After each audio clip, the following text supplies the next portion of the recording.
Bollywood silver screen presenting the way back, एक मुश्किल सफर की सच्ची कहानी। ये कहानी है सेकेंड वर्ल्ड वॉर की। सोवियत यूनियन के पोलैंड पर आक्रमण करने के बाद वो कई लोगों को बंदी बना लेते हैं। उन्हीं में एक आर्मी ऑफिसर होता है जिसका नाम होता है यानुश। वो उस पर कई आरोप लगाते हैं और उसे एक पेपर पर साइन करने के लिए बोलते हैं, पर वो मना कर देता है। तभी वहीं पर बैठा ऑफिसर बोलता है उसे अंदर लेकर आओ, और वहां पर एक लेडी को लेकर आते हैं। वो ऑफिसर उससे पूछता है, क्या तुम इस आदमी को जानती हो? वो बोलती है कि हाँ, ये मेरे पति हैं। वो यानुश से पूछते हैं, क्या तुम इस बात को मानते हो? वो कहता है कि हाँ, ये मेरी पत्नी है। इसके बाद वो ऑफिसर उसकी पत्नी से पूछता है, इसके बारे में तुम और क्या जानती हो? वो कहती है कि ये कम्युनिस्ट पार्टी से नफरत करते हैं और ये विदेशों में जासूसी करते हैं। हालांकि यानुश को इस बात से बहुत दुख होता है, लेकिन वो जानता है कि उसकी पत्नी मजबूर है, उसे इन लोगों ने मजबूर किया है। और इसके बाद यानुश को 20 साल की सजा हो जाती है और उसे साइबेरिया की जेल में भेज दिया जाता है। और ये जेल ऐसी जगह पर होती है जहां पर अगर कैदी को खुला भी छोड़ दिया जाए तो वो भाग नहीं सकता, क्योंकि कई 100 किलोमीटर तक सिर्फ जंगल और बर्फ है। और ये बात है सन 1940 की। जेल में पहुंचने के बाद वहां पर जितने भी कैदी नए आए होते हैं, जिनमें से एक जानूस भी होता है, उन सबको वहां का एक ऑफिसर बताता है कि सिर्फ ये जेल तुम्हारी जेल नहीं है, बल्कि यहां पर आसपास का पूरा इलाका तुम्हारी जेल है, क्योंकि यहां पर हजारों किलोमीटर तक कुछ भी नहीं है और कुदरत कभी किसी पर रहम नहीं करती, क्योंकि वहां पर ठंड बहुत ज्यादा होती है। और वो ऑफिसर कहता है कि अगर कुदरत ने तुम पर रहम कर भी दिया तो यहाँ के जो लोकल लोग हैं वही तुम्हें मार देंगे, क्योंकि हर कैदी के ऊपर इतना इनाम है कि तुम्हें कोई भी मारने से चूकेगा नहीं। इसके बाद वो सब अंदर चले जाते हैं और जब खाना खाने की लाइन में लगते हैं तो वहां पर ये दिखाते हैं कि एक बूढ़ा आदमी होता है, और जब वो अपना खाना लेके जा रहा होता है तो उसके हाथ से खाने का एक टुकड़ा गिरता है और तभी एक दूसरा बूढ़ा उस टुकड़े पे झपटता है, लेकिन वो उसके ऊपर पैर रख देता है और अपना टुकड़ा उठा लेता है। यानुश ये देख रहा होता है और वो अपना खाना उस बूढ़े आदमी को दे देता है जो अभी दूसरे का खाना उठाने की कोशिश कर रहा था। अब जिसका ये खाना उठाने की कोशिश कर रहा था वो बूढ़ा आदमी बोलता है, क्या तुम यहाँ पे मरना चाहते हो? तुम आधे राशन में या जिंदा नहीं रह सकते। यानुश बोलता है, इसकी उम्र तो देखो। वो बूढ़ा आदमी बोलता है कि मेरी भी उम्र हो गई है, लेकिन सुबह तक मैं जिंदा रहूंगा, ये जिंदा नहीं रहेगा। और इसके बाद वो बूढ़ा आदमी वहां से चला जाता है। उसके जाने के बाद यानुश के पास एक और आदमी आता है। वो उससे पूछता है कि तुम्हें कितने साल की सजा हुई है? वो बोलता है कि 20 साल की। यानुश उससे पूछता है कि तुम्हें कितने साल की सजा हुई है? वो बोलता है कि 10 साल की। यानुश पूछता है क्यों? वो कहता है कि मैं एक एक्टर था और एक फिल्म में मैंने एक अमीर आदमी का किरदार किया था, और उस अमीर आदमी को मैंने उस फिल्म में कुछ ज्यादा अमीर बना दिया था, और इसलिए मुझे 10 साल की सजा हो गई। यानुश बोलता है कि एक्टिंग करने के लिए 10 साल की सजा? वो कहता है कि हाँ, यहाँ ऐसा ही है। यानुश उससे पूछता है कि क्या आज तक कोई जेल से भागा है? वो कहता है कि आज तक यहाँ से कोई नहीं भागा, और तुम भी मत सोचो, अगर भागने की कोशिश करोगे तो मारे जाओगे। इस जेल में बहुत सारे कैदी होते हैं जो अलग अलग देशों के होते हैं, और कुछ गुनहगार भी होते हैं, क्रिमिनल्स भी होते हैं। अब कुछ दिन बीतते हैं और जो एक्टर होता है एक दिन यानुश को एक रास्ता दिखाता है और बोलता है कि ये भागने का रास्ता है, और मैं बहुत दिनों से तुम जैसे किसी साथी की तलाश कर रहा था जिसके अंदर हिम्मत हो, जो भाग सके। यानुश बोलता है कि हम जाएंगे कहाँ? चारों तरफ तो सोवियत है और एक तरफ जर्मन है। वो कहता है कि हम दक्षिण की तरफ जा सकते हैं और बॉर्डर पार करके मंगोलिया पहुंच जाएंगे, लेकिन हमें सर्दियां खत्म होने का इंतजार करना पड़ेगा, क्योंकि अभी बहुत ठंड है। अगर हम यहाँ से निकल भी गए तो ठंड से मर जाएंगे, और हमें बहुत सारा खाना भी इकट्ठा करना पड़ेगा, क्योंकि सफर बहुत लंबा है। मंगोलिया यहाँ से कई हजार किलोमीटर दूर है। और इसके बाद ये खाना इकट्ठा करना शुरू करते हैं।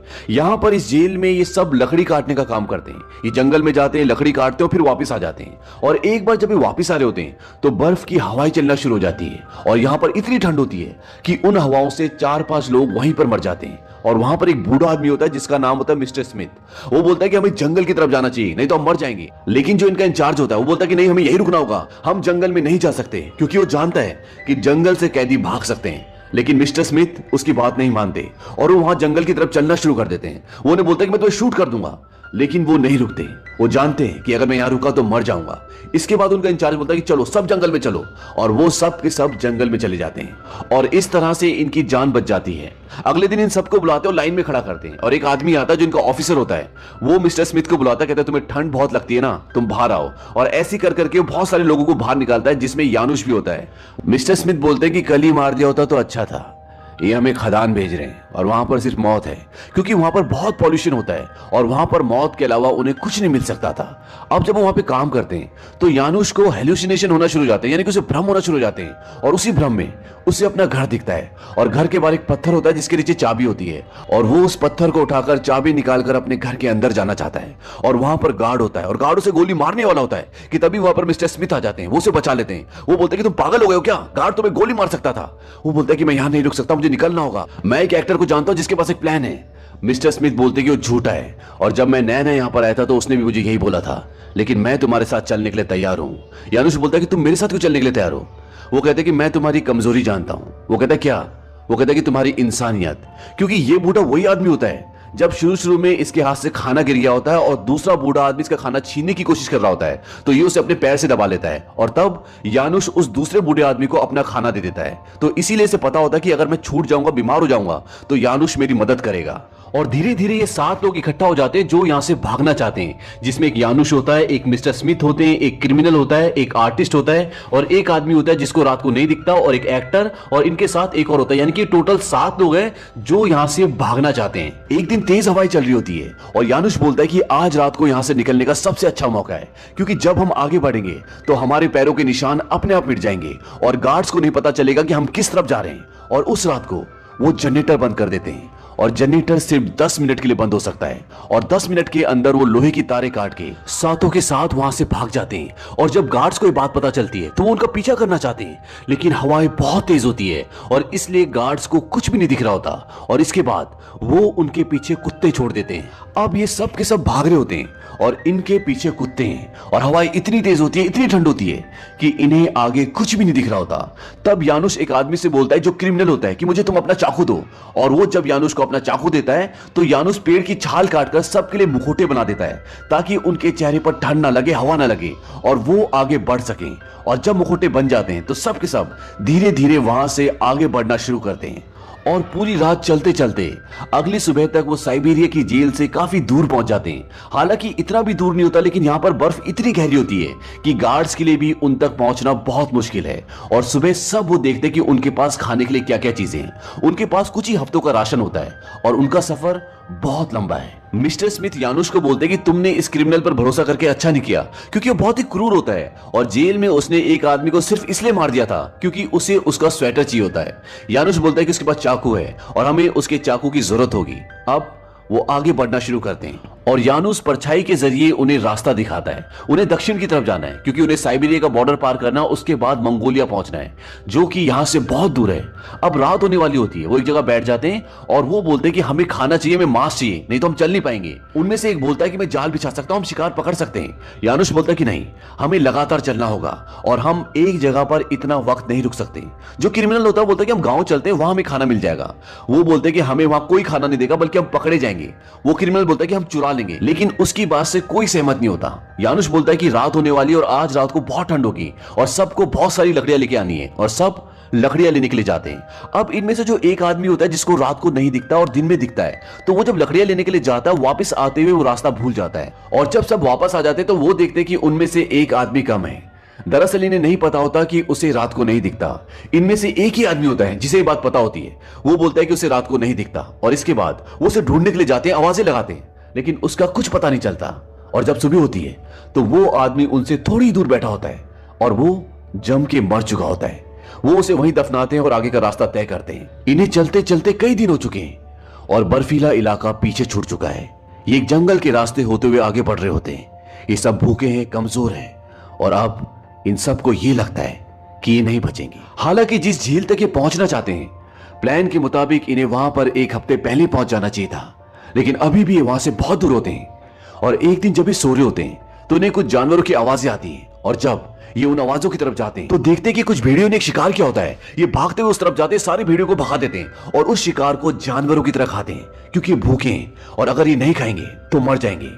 इसके बाद यानुश ये तय करता है कि वो अकेला ही आगे जाकर रास्ता देखेगा, क्योंकि सब चल नहीं सकते, उनके अंदर इतनी ताकत नहीं है। और यानुश वहां से निकल जाता है और जाने से पहले वो बोलता है कि अगर मैं एक हफ्ते में लौट कर नहीं आया तो समझ लेना कि मैं नहीं रहा।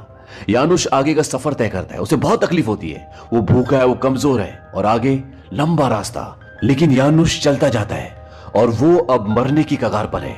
उसे दोबारा से हेल्यूसिनेशन होना शुरू हो जाता है, उसे भ्रम होता है। उसे अपना घर दिखता है और वो पत्थर भी जिसके नीचे चाबी है, लेकिन वो किसी भी तरह अपने दोस्तों तक पहुंच जाता है और वो उन्हें बताता है कि यहां से 3 दिन के रास्ते पर वो झील है जहां में पहुंचना है। और ये बोलते ही वो बेहोश हो जाता है। उसके दोस्त आग जलाते हैं, उसे खाना खिलाते हैं और सुबह तक जब यानुश की तबीयत ठीक हो जाती है तो वो आगे का सफर तय करते हैं। और जब वो झील की तरफ जा रहे होते हैं तो उन्हें लगता है कि उनका कोई पीछा कर रहा है, और जब वो उसे पकड़ते हैं तो वो देखते हैं कि वो एक लड़की होती है। वो बोलती कि मैं रशियन से भाग रही हूँ। वो चाहती कि वो उनके साथ जाए, लेकिन सब मना कर देते क्योंकि इनके पास खाना बहुत कम है और वो नहीं चाहते कि कोई और उनके साथ आए, क्योंकि ऐसा करने से इनकी रफ्तार कम हो जाएगी, खाना बढ़ जाएगा। और इसीलिए उस लड़की को वहीं छोड़कर वो आगे बढ़ते हैं। और जब वो झील के किनारे पहुंचते हैं तो वो देखते कि वहां दलदल में एक जानवर फंसा होता है और वो उस जानवर को मार देते हैं। और अब इनके पास बहुत सारा खाना है। तभी उनमें से एक आदमी को याद आता है कि वो लड़की भी भूखी है और वो भागता हुआ पीछे जाता है और रात तक वो उस लड़की को वापस ले आता है और वो उसे अपने गुट में शामिल कर लेता है। अब वो सब बहुत सारा खाना खाते हैं और रात को चैन की नींद सोते हैं, क्योंकि आज इन्होंने बहुत दिनों बाद पेट भर के खाना खाया है। अगले दिन ये अपना सफर जारी रखते हैं और जो लड़की इनके साथ शामिल हुई है ये शुरू में अपने बारे में काफी झूठ बोलती है, लेकिन बाद में सब कुछ सच सच बता देती है और ये इन सब के साथ काफी घुल मिल जाती है। और कुछ दिनों की यात्रा के बाद ये मंगोलिया के बॉर्डर पर पहुंच जाते हैं। और अभी तक की यात्रा में इन्हें बहुत तकलीफें उठानी पड़ी, क्योंकि ये एक बहुत ही लंबा सफर था जिसमें इन्होंने बर्फ के पहाड़ पार किए, जंगल पार किए, पेट भरने के लिए कीड़े खाए, मरे हुए जानवर खाए और यहां तक कि इन्होंने कुत्ते को मारकर भी खाया। लेकिन सोवियत यूनियन और मंगोलिया का बॉर्डर पार करने से पहले इनके साथ जो एक रशियन क्रिमिनल होता है वो कहता है कि मैं यहीं रुकूंगा, मैं तुम्हारे साथ आगे नहीं आऊंगा, क्योंकि वो यहीं पे स्टे करना चाहता है। और वो वहीं पे रुक जाता है और इसके बाद ये 6 लोग बसते हैं। और जब ये बॉर्डर पार करके मंगोलिया पहुंचते हैं तो वो उसके गेट पर देखते हैं कि वहां पर स्टैलियन का फोटो लगा होता है और वो समझ जाते हैं कि कम्युनिस्ट यहां पर भी पहुंच गए, जिन लोगों से भाग रहे थे अब यहां पर भी उनका राज है। और वो बोलते हैं कि सब कुछ खत्म हो गया और वो वहां से आगे बढ़ जाते हैं और वो ये तय करते हैं कि वो पहले चाइना जाएंगे, चाइना से तिब्बत और उसके बाद इंडिया, क्योंकि इंडिया में ब्रिटिश का राज है और ये जानते हैं कि वहां पर ये सेफ है। अभी तक ये कई महीनों से पैदल चल रहे हैं और ये 5,500 किलोमीटर तय कर चुके हैं और अब ये इंडिया जाना चाहते हैं। और इंडिया का सफर इतना आसान नहीं है, क्योंकि इंडिया पहुंचने के लिए इन्हें हिमालय पर्वत पार करना पड़ेगा, जो कि अपने आप में बहुत ही बड़ा चैलेंज है। और ये अब इंडिया की तरफ बढ़ जाते हैं और इंडिया के रास्ते में धूप, गर्मी, प्यास, पीहड़, रेगिस्तान ये सब है और इनकी हालत खराब हो जाती है। इसी दौरान जो इनके साथ लड़की होती है वो कई बार बेहोश होकर गिर जाती है, क्योंकि इन सबको पानी की कमी है, सबकी बॉडी डिहाइड्रेट हो चुकी है। और रास्ते में चलते चलते एक बार मिस्टर स्मिथ बोलते हैं कि वहां पर मुझे लगता है कि पानी होगा, क्योंकि वहां पर पेड़ होते हैं। लेकिन यानुस बोलता है कि नहीं, हमें दक्षिण की तरफ जाना और वो पूर्व है और ये सिर्फ एक भ्रम है। लेकिन मिस्टर स्मिथ उसकी बात नहीं मानते और वो और बाकी के 4 लोग यानी कि वो 5 उस तरफ बढ़ जाते हैं और यानुस को भी उनके साथ बढ़ना पड़ता है। और जब वो वहां पहुंचते हैं तो वहां सच में कुआं होता है और उन्हें ऐसा लगता है कि उन्हें दोबारा एक जिंदगी मिल गई। ये बहुत सारा पानी पीते, अपना मुंह धोते, नहाते हैं और अब ये लोग चाहते हैं कि हम कुछ दिन यहीं पे रुक जाएं। लेकिन यानुस बोलता है कि ऐसा करना ठीक नहीं होगा, हम भूख से और भी कमजोर हो जाएंगे और फिर आगे का सफर तय करना बहुत मुश्किल होगा। इनमें से 2 लोग बोलते हैं कि हमें नहीं लगता कि हम आगे का सफर तय कर पाएंगे, क्योंकि उनकी बॉडी बहुत कमजोर हो चुकी होती है। लेकिन यानुस बोलता है कि हमें आगे का सफर तय करना ही होगा। और अगले दिन ये बहुत सारा पानी पीते हैं और जितना पानी हो सकता है रख लेते हैं और अब ये सब इंडिया की तरफ निकलते हैं। इनके आगे एक बहुत लंबा रेगिस्तान है, जहां इन्हें रेगिस्तान के तूफानों का सामना करना पड़ता है। और इनके साथ जो लड़की होती है वो एक बार फिर गिर जाती है और जब भी उसके पैर देखते हैं तो उसके पैर बहुत सूज चुके होते हैं, वो चलने की हालत में नहीं होती, लेकिन फिर भी वो चलती है, क्योंकि वो नहीं चाहती कि उसकी वजह से इनकी रफ्तार कम हो। लेकिन वो इस सफर को, अपनी तकलीफ को ज्यादा वक्त तक नहीं सह पाती और इस सफर में उसकी मृत्यु हो जाती है। वो वहीं रास्ते में उसकी कब्र बना देते और आगे निकलते हैं। और अब ये 5 लोग बचे हैं और इन 5 की हालत बहुत बुरी तरह खराब हो चुकी है, कोई भी आगे जाने की हालत में नहीं है। लेकिन फिर भी आगे तो बढ़ना है और कुछ और किलोमीटर चलने के बाद इनमें से एक और गिर जाता है। ये एक आर्टिस्ट होता है और इसकी भी मृत्यु हो जाती है। और अब ये 4 बजे हैं, इनको भूख लगी है, इनको प्यास लगी है, इनके पास खाने के लिए कुछ नहीं, पानी नहीं है और लंबा सफर है। अब कुछ और सफर तय करने के बाद ये रेगिस्तान के उस छोर पर पहुंच जाते हैं जहां से कुछ ही दूरी पर पहाड़ होते हैं, यानी रेगिस्तान खत्म हो रहा है। लेकिन मिस्टर स्मिथ, उनकी हालत खराब हो चुकी है और वो भी गिर जाते हैं और वो कहते हैं कि मुझे छोड़कर चले जाओ, अब मैं आगे नहीं आ पाऊंगा। लेकिन यानुस बोलता है कि मैं तुम्हें छोड़कर नहीं जाऊंगा, हम सब साथ चलेंगे। और वो अपने 2 साथियों को बोलता है कि तुम लोग आगे जाओ और पानी ढूंढो, हम लोग पीछे पीछे आते हैं। और वो दोनों चले जाते हैं और रात तक मिस्टर स्मिथ और यानुस भी उन तक पहुंच जाते हैं। अब ये चारों वहीं उस बिहड़ में सो जाते हैं और ये सब मरने की कगार पर हैं। और जब सुबह होती है तो इनमें से एक के पैर के ऊपर से सांप निकलता है और उसे देख लेता है और उसे पकड़ने के लिए जाता है, क्योंकि ये खाना है। और जब वो आगे जाता है तो वो देखता है कि वहां से चट्टान से पानी रिस रहा होता है और ये देखकर वो बहुत खुश हो जाता है, क्योंकि ये सब बहुत प्यासे होते हैं। और वो सबको बुलाता है और सब वहां पर चट्टान से चाट चाट कर पानी पीते हैं और वो मिस्टर स्मिथ को भी पानी पिलाते हैं और इसके बाद वो सांप को भी पकड़ लेते हैं और सांप खाने के बाद, पानी पीने के बाद उन सब के अंदर थोड़ी सी जान आती है। और रात को यानुस मिस्टर स्मिथ के पास जाता है। वो बोलता है कि मुझे पता है कि तुम्हारे बेटे को रशियंस ने मार दिया था। यानुस बोलता है कि मैं उसका नाम जानता हूं, क्या मैं उसका नाम ले सकता हूं? डेविड। मिस्टर स्मिथ बोलते हैं क्या तुम उसका नाम लेकर मेरे अंदर जिंदगी जीने की इच्छा जगाना चाहते हो? लेकिन जिंदगी एक सजा है और मौत एक आजादी। यानुस बोलता है कि फिर तुमने अपनी जान क्यों नहीं ली? मिस्टर स्मिथ बोलते हैं कि जिंदा रहकर मैं अपने आप को सजा दे रहा था। अपने बेटे को रशिया में ही लेकर आया था और रशियंस ने हमें पकड़ लिया और मेरे बेटे को मेरे खिलाफ गवाही देने के लिए मजबूर किया।